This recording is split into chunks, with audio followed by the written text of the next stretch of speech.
O Salmo 113 é de autoria desconhecida. No texto massorético, que é o texto da Bíblia original, a Bíblia hebraica, tem apenas um escrito dizendo aleluia nesse salmo. E a palavra aleluia significa louvor a Deus. Esse Salmo 113, juntamente com os Salmos 114, 115, 116, 117 e 118, formam o conjunto dos salmos que são chamados de Alel egípcio. Eu vou abrir aqui um texto do Google que explica para nós o que é Alel egípcio. Abrindo aqui, nós encontramos a palavra Alel, tem origem hebraica e significa louvor ou cântico de louvor a Deus. É uma oração judaica baseada nos Salmos 113 a 118, que é recitada em festividades judaicas como louvor e agradecimento. É também o nome de um festival de música católica que acontece anualmente em Franca, em São Paulo, desde 1988. O evento é considerado o maior da América Latina e reúne milhares de participantes. O Alel conta com shows de bandas católicas, pregações e missas. Então, nós percebemos que Alel egípcio, eles chamam esses salmos, o 113, 114, 115, 116, 117 e 118, como Alel egípcio.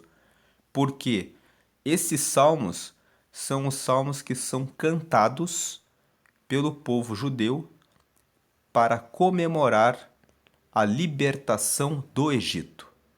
Então nós vemos aqui o Salmo 113, que nós vamos ler hoje. Ele é um salmo que fala que nós devemos louvar a Deus, que Deus, ele ocupa a majestade e que ele é um Deus que tem compaixão daqueles que estão passando por humilhações. Vamos já fazer a leitura do Salmo 13. Ele se divide na sua estrutura em 3 partes. Na primeira parte, existe uma convocação para o louvor universal a Deus. Todos os povos devem louvar a Deus porque Deus é muito grande. Vamos lembrar que na época que o povo de Israel estava no Egito como escravos, o Egito era a maior potência da época. Era como se fosse os Estados Unidos de hoje. Então, quando Deus pega o povo e os liberta do Egito, Deus está mostrando que ele tem muito poder. Ele tem domínio sobre todas as nações. Então nós devemos louvá-lo, todos os povos, todas as nações devem louvá-lo. E a primeira parte do Salmo 113 convida todos a louvarem a Deus, a ter um louvor universal. Versículos 1 a 3. Louvai ao Senhor, louvai, servos do Senhor, louvai o nome do Senhor. Ele está falando a respeito do nome do Senhor, porque o nome do Senhor é um nome que está sobre todo nome. Versículo 2: Seja bendito o nome do Senhor, desde agora e para sempre. Versículo 3: Desde o nascimento do sol até ao ocaso, ou seja, até quando o sol se deita, seja louvado o nome do Senhor. Então ele está conclamando todos, louvem a ele. Por que louvem a ele? Porque ele é cheio de majestade, ele é o rei dos reis. Ele tem o governo sobre toda a terra. Isso está escrito nos versículos 4 a 6. Nesses 3 versículos vem a segunda parte do Salmo 113. A primeira parte, louvai ao Senhor e ao nome do Senhor. A segunda parte, porque ele é rei, ele é cheio de majestade. Versículos 4, 5 a 6. 4. Exaltado está o Senhor, acima de todas as nações. e a sua glória sobre os céus. Então veja que o versículo 4, quando ele fala, exaltado está o Senhor acima de todas as nações e a sua glória está sobre os céus, ele está dizendo, o Senhor ele é maior do que o Egito. Porque o Egito, na época, era a maior potência, mas Deus conseguiu tirar o povo do Egito. Por quê? Porque ele está exaltado sobre todas as nações e a glória dele está sobre os céus. Versículo 5: Quem é como o Senhor nosso Deus, que habita nas alturas? Versículo 6: Que se curva para ver o que está nos céus e na terra. Quando o versículo 4 fala que ele está sobre os céus, não é, Deus está acima dos céus. Por isso que no versículo 5 ele faz a pergunta: quem é como o Senhor nosso Deus que habita nas alturas? Ele se curva para ver o que está nos céus e também na terra. Então o Senhor ele é realmente majestoso, ele está exaltado, ele tem todo o poder. Por isso que todos devem louvá-lo. E por último, apesar dele ser digno de todo louvor, a primeira parte, louvai ao Senhor todas as nações, todos os povos. A segunda parte, porque ele está exaltado e ele realmente é majestoso. Mas apesar disso, ele que do pó levanta o pequeno e do monturo ergue o necessitado. Versículo 8, para o fazer assentar com os príncipes, sim, com os príncipes do seu povo. Versículo 9, que faz com que a mulher estéril habite em família e seja alegre mãe de filhos. Louvai ao Senhor. Então ele está dizendo, o povo de Israel estava como escravo no Egito e eles estavam sendo muito oprimidos. Então o autor que escreveu o Salmo 113, que é um autor desconhecido, nós não sabemos quem escreveu esse salmo, destacou que Deus ele levanta a mulher estéril, fazendo com que ela habite em família. Que muitas vezes Deus toma o pequeno e o torna grande. Vamos lembrar que quem escreveu esse Salmo 113 certamente sabia de José.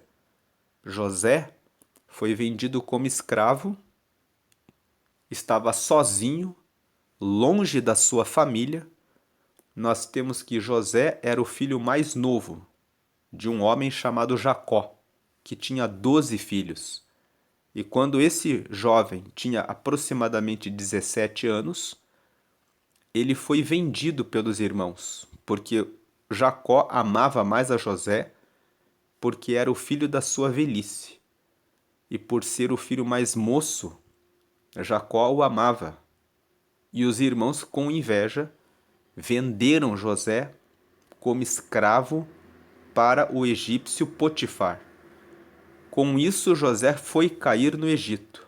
13 anos depois, quando ele estava com 30 anos de idade, ele se tornou o segundo governador e só Faraó, que era o rei do Egito, tinha mais poder do que José no Egito. Então, quando houve uma época de fome em toda a terra, José estava lá, governando, e ele pôde trazer o povo judeu para o Egito para alimentar toda a sua família. 400 anos depois, o povo judeu cresceu bastante, o rei que conhecia José morreu, José também morreu, e o povo egípcio começou a escravizar os judeus. Mas o fato é que José foi para o Egito como pequeno, e Deus o ergueu e o colocou assentado entre os príncipes. E o colocou ali, assentado entre os príncipes. Anos depois, Deus colocou Moisés, que cresceu juntamente com o povo do Egito, era para ser o próximo faraó, o sucessor do rei do Egito, mas ele descobriu que ele era judeu. Ele descobriu que ele foi adotado pela princesa e que ele foi educado para ser o próximo rei, mas que na verdade ele era judeu. Quando ele percebeu que ele era judeu, pela semelhança física que ele tinha com o povo judeu, ele resolveu assumir e liderar a causa para libertar o seu povo de Israel, sendo guiado por Deus para fora do Egito. E Deus, que é majestoso e Rei dos Reis, levantou Moisés para que ele liderasse a saída do povo para que pudessem encontrar a terra que Deus prometeu a eles. Então nós temos dois exemplos: José, que Deus levou como escravo para o Egito e o colocou como rei para dar salvação para o seu povo na época de fome, e Deus fez com que Moisés, que era um escravo judeu, fosse criado pela princesa, para que ele tivesse conhecimento a respeito de liderança, para que ele pudesse tirar o povo de Israel para a terra que Deus prometeu a eles. Deus toma uma pessoa do pó, uma pessoa que é pequena, e coloca entre os príncipes para que os faça governar, para que os faça como príncipes do povo. E quem escreveu esse Salmo 113 também certamente conhecia a história de Abraão, que é a história dos patriarcas, a história de Isaque, a história de Jacó. Abraão se casou com Sara, ela era uma mulher estéril. Deus deu filhos para ela, deu um filho chamado Isaque. Isaque se casou com Rebeca e Rebeca era estéril. Ele orou e Rebeca teve gêmeos, Esaú e Jacó. Já houve uma prosperidade aí. Teve gêmeos.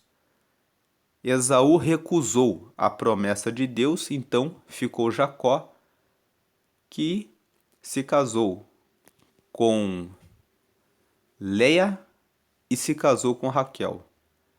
Ele trabalhou para se casar com Raquel, mas o tio dele o enganou e disse: Você vai se casar primeiro com a Leia, e depois eu vou te dar a minha filha mais nova. Então Jacó teve 12 filhos, mas quando ele se casou com Raquel, que era a mulher que ele amava, a Bíblia conta que ela era estéril. E foi com muita oração que ela teve José. Então ele escreve aqui nesse salmo que esse salmo se divide em 3 partes. A primeira parte, o louvai ao Senhor, versículos 1 a 3, porque ele tem um nome bendito e ele desde o nascer do sol até o pôr do sol, ele merece ser louvado. A segunda parte, porque ele está exaltado e quem é como o nosso Deus, que está sobre os céus e sobre a terra, e que se curva para ver o que acontece nos céus e na terra. Porque o poder dele é realmente grande, é extraordinário. E ele é tão grande e tão extraordinário que ele nos deu libertação do povo do Egito. E ele é um Deus grande e ele se compadece dos que são muito pobres. Daquele que está no pó, ele levanta e coloca como príncipe, como ele fez com José e como ele fez com Moisés. E ele também toma a mulher estéril e cuida da mulher estéril. Então esse salmo ele é um salmo que traz esperança para aquele que está numa situação de muita crise, para aquele que está numa situação terrível, para aquele que pensa que não existe mais saída, para aquele que se olha no espelho e fica com uma autoimagem muito ruim. O que é autoimagem? É a imagem que você tem de você mesmo. Você pensa, eu sou tão fraco, eu sou tão pequeno, eu sou tão insignificante, eu não posso realmente fazer nada. Mas o Senhor, ele é um Deus compassivo. Ele se preocupa com você. Então, se você buscá-lo, e ele tem todo o poder, você pode estar sendo oprimido pelo Egito. O Egito era a nação mais poderosa da época. A pessoa que oprime você, que humilha você, que envergonha você, pode ser alguém que está ocupando um cargo, uma posição muito alta, mas não importa. Ou talvez você é a mulher estéril, que de repente está sendo envergonhada, humilhada. Talvez alguém esteja dizendo que o seu ventre é seco. Outro dia vi uma mulher contando o seu depoimento, que ela estava casada, não conseguia engravidar e as pessoas que estavam à volta dela diziam: "Você é um ventre seco." Imagine o que é para uma mulher ouvir isso. "Você é o ventre seco, olha o ventre seco chegando aí." E ela contou aquilo dizendo que passou por muitos momentos de choro, porque ela ouvia aquilo e aquilo a machucava profundamente. Lemos essa história em 1 Samuel, no capítulo 1, que Ana era uma mulher estéril, ela era casada com um homem chamado Eucana, e o Eucana tinha se casado com Penina, uma segunda mulher, para que ele pudesse ter filhos por meio da segunda mulher. Penina, de acordo com 1 Samuel, tinha filhos e filhas. Então, podemos deduzir que no mínimo ela tinha 4 filhos, 2 meninos e 2 meninas, porque o texto fala que ela tinha filhos e filhas, no plural. Não fala quantos, mas fala no plural, então no mínimo ela tinha 4, no mínimo 2 meninos e 2 meninas. E o texto fala que Penina, todas as vezes que eles subiam para adorar, dizia para ela que ela era estéril e a humilhava. E Ana ficou durante muitos anos passando por essa situação, até que um dia ela resolveu mudar o seu hábito de ficar reclamando e chorando. O texto de 1 Samuel fala que ela dizia para Eucana assim: "Dá-me filhos." E Eucana dizia para ela: "Estou eu, por acaso, em lugar de Deus? Não basta o meu amor por você?" O texto de 1 Samuel diz isso. Até que um dia ela foi provocada e ela resolveu dobrar os joelhos e começar a pedir a Deus, com lágrimas, que se Deus desse um filho para ela, que fosse varão, ela entregaria o filho para que fosse sacerdote. E quando ela faz essa oração e coloca o plano dela sujeito ao projeto de Deus em primeiro lugar, Deus ouve a oração e dá o filho para ela. Ela desmama Samuel, que significa Deus ouve, e hoje nessa meditação, fique com o seu Samuel. Coloque o seu problema na mão de Deus. E Deus será Samuel, será o Deus que ouve a sua oração. Deus ouve a oração e ela coloca o nome, Deus ouviu, coloca o nome de Samuel no seu filho. E ela entrega Samuel, e se você ler 1 Samuel capítulo 2, você verá que depois Deus deu para ela mais 3 filhos e 2 filhas. Então aquela que era estéril ficou com 6 filhos, contando com Samuel, e com o privilégio de ter o filho mais velho, o primogênito, como um sacerdote do Senhor. Deus honra aquele que está pequeno, aquele que está no monturo, aquele que está necessitado. Deus levanta e coloca entre príncipes. Se você se colocar na posição de Deus, José se colocou na posição de Deus. A Bíblia fala que ele sempre foi fiel a Deus. Mesmo quando ele foi vendido como escravo, naqueles 13 anos, depois ele foi acusado dentro da casa de Potifar. Ele prosperou tanto que ele se tornou o chefe, o governante de toda aquela casa. E um dia a mulher de Potifar quis deitar-se com ele. E ele disse não para ela. Mas ela conseguiu agarrar a sua blusa e o acusou de tê-la assediado.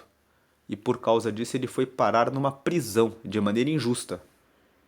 Mas a Bíblia conta que dentro da prisão ele ganhou tanta confiança do carcereiro-chefe que ele tinha a chave de todas as celas, de todas as prisões. Ele era o chefe da prisão.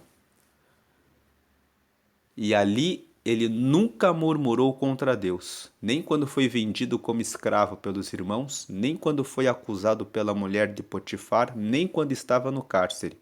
Em todo o tempo ele sempre manteve-se fiel a Deus. e no tempo certo Deus preparou uma situação em que ele interpretou os sonhos do padeiro e do copeiro, e o padeiro teve um sonho em que ele morreria no terceiro dia, e isso aconteceu de fato, ele morreu. E o copeiro teve um sonho que a interpretação dava a entender que em 3 dias ele voltaria a servir o rei. E isso aconteceu. Quando o rei teve um sonho de 7 vacas gordas e 7 vacas magras, e as 7 vacas magras engoliam as gordas, e depois 7 espigas de milho, que cresciam e prosperavam, e depois 7 espigas muito secas, que consumiam as espigas fartas, o copeiro se lembrou que José interpretou o sonho dele. Então José foi tirado da prisão e interpretou o sonho. As vacas magras que engoliam as gordas e as espigas secas que engoliam as espigas fartas simbolizavam 7 anos de fartura e depois 7 anos de fome que haveria sobre a terra, e que eles deveriam juntar todas as colheitas dos primeiros 7 anos para terem prosperidade nos 7 anos posteriores. E com isso ele foi levantado como príncipe do Egito. Foi levantado como governante. Moisés viveu num tempo em que o povo de Israel estava sendo escravo no Egito. E inclusive os filhos dos judeus estavam sendo mortos. Mas Moisés foi colocado dentro de um cesto de vime, foi jogado no lago onde a princesa se banhava, e ela se encantou com o menino e o tomou e o criou, mesmo sendo ele dos escravos, e ele cresceu como príncipe, para que depois liderasse e governasse sobre o povo.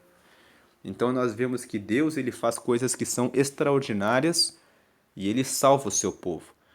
Agora indo para as questões, esse é o Salmo 113. Agora, o Salmo 113 ele faz parte do livro 5 dos Salmos. Nós temos o livro de Salmos no texto original, na Bíblia, se chama Tehillim. Tehillim se escreve T-E-H-I-L-I-M e Tehillim significa louvores.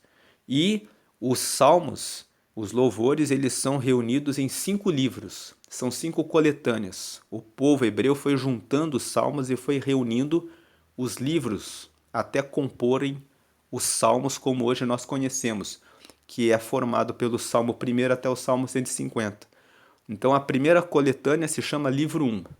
Vai do Salmo 1 até o Salmo 41. Todos foram escritos pelo rei Davi. Depois nós temos a coletânea do Livro 2, que vai do Salmo 42 até o 72. O 42 até o 49 foram escritos pelos filhos de Coré, o Salmo 50 por Asaf, o Salmo 51 até o 72 foram escritos por Davi, com a observação de que o Salmo 66, 67 e 71 são 3 salmos que não têm a confirmação de que foi Davi que escreveu, mas os teólogos dizem que pelo fato de a forma como esses salmos foram escritos traz uma indicação de que é a forma como Davi escreve. E o Salmo 72, no último versículo está escrito: findam-se aqui os salmos de Davi. Então dá de entender que o Salmo 72 foi escrito por Davi. Depois o livro 3 vai do Salmo 73 até 89. Os 73 até 82 foram escritos por Asaf e pelos seus descendentes, 83 de autoria desconhecida, 84, 85 e 87 foram escritos pelos filhos de Coré, 86 foi escrito por Davi, 88 foi escrito por Emã, 89 foi escrito por Etan. Depois vem o livro 4, que vai do Salmo 90 até o Salmo 106, e esses salmos você conhece o autor do 90, que foi Moisés, que fala sobre a transitoriedade da vida. Depois o 91, que alguns dizem que foi Moisés que escreveu, que é o salmo famoso, aquele que habita no esconderijo do Altíssimo, a sombra do Onipotente descansará. Depois você tem o Salmo 103, que foi escrito por Davi, que todos sabem que foi escrito por Davi.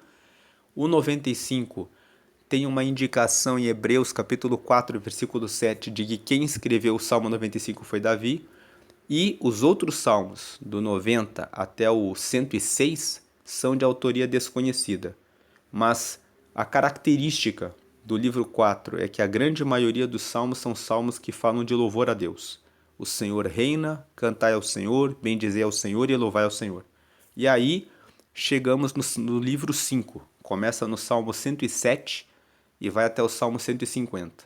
No livro 5, nós vemos que no livro 5 existem esses salmos que fazem parte do Alel egípcio. Já lemos ali o que significa Alel. Alel significa o conjunto dos salmos que são cantados pelo povo hebreu com a finalidade de comemorar a libertação do Egito. E esse Salmo 103, você vê aqui o 114, que nós vamos ler amanhã. Quando Israel saiu do Egito e a casa de Jacó, de um povo bárbaro, Judá ficou sendo seu santuário. Não vamos ler aqui, o objetivo é só mostrar aqui que o 114 fala da saída do Egito. 115, não a nós, Senhor, não a nós, mas ao teu nome da glória, por amor da tua benignidade e da tua verdade. Ele vai falar aqui no Salmo 115 que o Senhor é que é o verdadeiro Deus. O 116, ama ao Senhor porque ele ouviu a minha voz e minha súplica. O povo estava escravizado no Egito e estava pedindo que Deus os libertasse. O 117, louvai ao Senhor todas as nações. E o 118, louvai ao Senhor porque ele é bom. Esses salmos 113 até o 118 formam o Alel egípcio. São salmos que são cantados pelo povo na época da festividade da Páscoa. Vamos lembrar que a Páscoa é uma celebração que Deus ordenou para o povo judeu lá no Êxodo. A Páscoa, quando eles estavam para irem embora do Egito, Deus disse para eles assim: matem um cordeiro, peguem o sangue desse cordeiro e passem nas vergas das portas, porque o anjo da morte passará e matará todo primogênito dos egípcios e dos seus animais. O povo judeu obedeceu a ordem, mataram um cordeiro, passaram o sangue nas portas e eles escaparam dessa maldição. Com a morte dos primogênitos, Faraó disse para o povo judeu: saiam daqui, não queremos mais vocês aqui porque essa maldição foi muito grande. E quando eles estavam saindo, Deus disse: todo ano vocês vão comemorar a Páscoa. Páscoa significa passagem. Significa vocês estão passando da escravidão para a libertação. Então, quando chega a época das festividades da Páscoa, o povo judeu canta esses salmos, o 113 até o 118, que formam o conjunto do Alel egípcio. Alel egípcio, porque é o conjunto dos salmos que recorda que nós saímos do Egito, que nós tivemos uma passagem da escravidão para a libertação e foi Deus que nos deu isso. Então, essa é a meditação do Salmo 113. O Salmo 113 faz parte do livro 5. Né?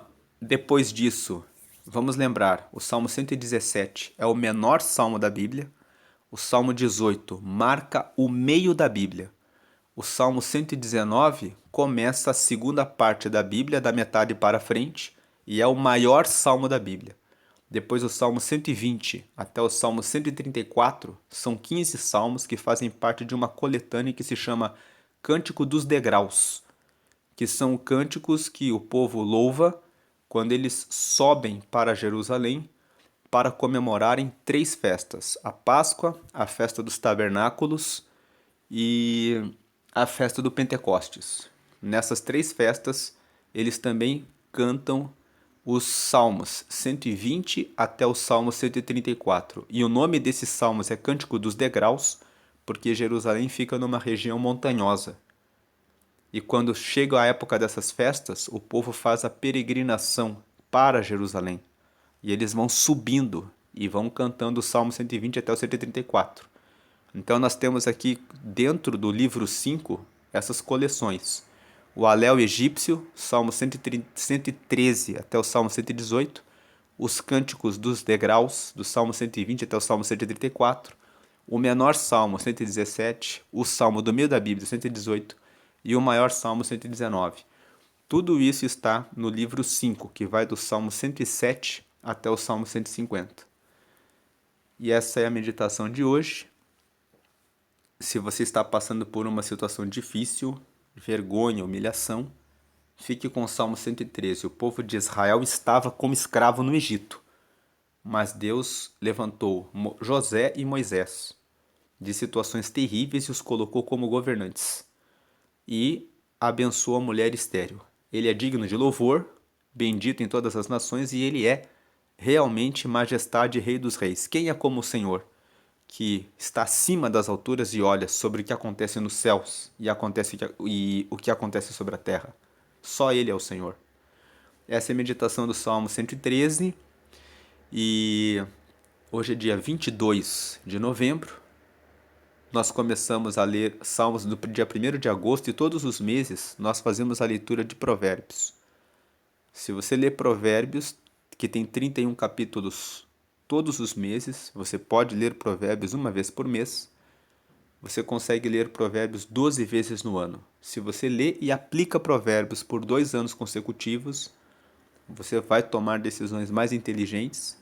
E se você persistir por 5 anos fazendo isso, lendo e aplicando Provérbios todos os meses, você prospera em todas as áreas. Por isso, nós sempre incentivamos a leitura de Provérbios. Em cada dia, nós deixamos um vídeo do provérbio do dia. Como hoje é 22 de novembro, eu vou deixar aqui um vídeo chamado 5 minutos de meditação em Provérbios 22.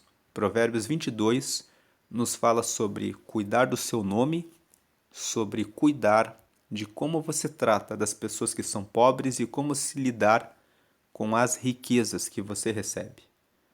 Então, medite em Provérbios 22 e do lado eu vou deixar um botão para que você se inscreva no canal para ser notificado todas as vezes que forem postados novos vídeos. Se você se interessou pelas meditações em Salmos, tem na seção de playlists uma seção chamada Meditações em Salmos. Lá tem todos os salmos que já foram meditados, desde o primeiro até hoje, o Salmo 113, que quando for disponibilizado aqui, já vai estar nessa playlist.